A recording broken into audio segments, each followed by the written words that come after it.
Sprouted ragi powder எப்படி ready பண்ணுறதுன்னு பார்க்கலாம். ராகி ஒரு பேனில் எடுத்துக்கோங்க. 2 to 3 டைம்ஸ் நல்லா வாஷ் பண்ணி எடுத்து 3 to 4 ஹார்ஸ் நல்லா ஊற வச்சுக்கோங்க. 4 ஹார்ஸ்க்கு அப்புறம் ஒரு காட்டன் டவலில் ராகியில் தண்ணியெல்லாம் நல்லா வடிச்சு எடுத்து அந்த துணியில் போட்டுக்கோங்க. எக்ஸஸ் வாட்டர் இருந்துச்சுன்னா துணியில் போட்டு நல்லா புழிஞ்சு எடுத்துக்கோங்க. எக்ஸஸ் வாட்டரெல்லாம் எடுத்துகிட்டு அந்த டவலை நல்லா ஒரு முடி போட்டு விட்டுருங்க. ஒரு பவுலில் அந்த மூடி போட்டு அதை அப்படியே 2 டேஸ் விட்டுருங்க. 2 டேஸ்க்கு அப்புறம் நல்லா முளைக்கட்டி இருக்கும். ரொம்ப நாள் முடி போட்டு விட்டுட்டிங்கன்னா ஃபங்கஸ் வந்த மாதிரி ஆயிரும். ஸோ 2 டேஸில் ஓப்பன் பண்ணிடுங்க. 2 டேஸ்லேயே நல்லா முளை கட்டியிருக்கும். ராகியை வந்து பிளேட்டுக்கு ட்ரான்ஸ்ஃபர் பண்ணிடுங்க. நல்லா வெயில் அடிக்கும்போது ஒரு 2 டேஸ் காய வச்சு எடுத்துக்கோங்க.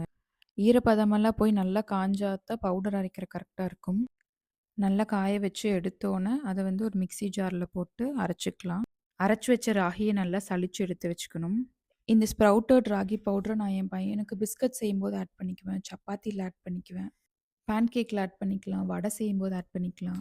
நல்லா சலிச்சு எடுத்த ராகி பவுடரை ஏர்டைட் கண்டெய்னரில் ஸ்டோர் பண்ணி வச்சிங்கன்னா 1 மந்த் வரைக்கும் யூஸ் பண்ணிக்கலாம்.